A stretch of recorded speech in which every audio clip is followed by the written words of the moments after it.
কি বিজনেস করতে চাচ্ছেন বা কনটেন্ট ক্রিয়েটর হিসেবে যুক্ত হতে চাচ্ছেন, অবশ্যই আমার এই ভিডিওটা ১ম থেকে শেষ পর্যন্ত দেখার অনুরোধ রইল।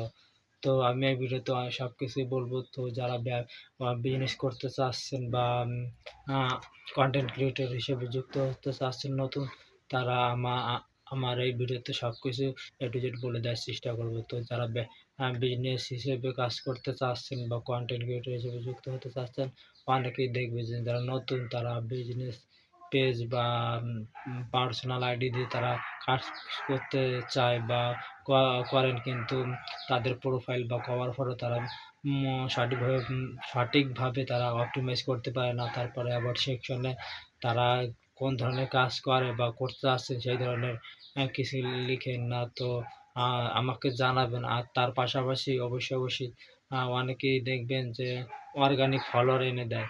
মানে আমি যেটা বলতেছি, এটা দিয়ে করলে অর্গানিক ফলোয়ার আনতে পারবেন। মানে কোনো ধরনের অ্যাডস চালাতে হবে না টাকা খরচ করে।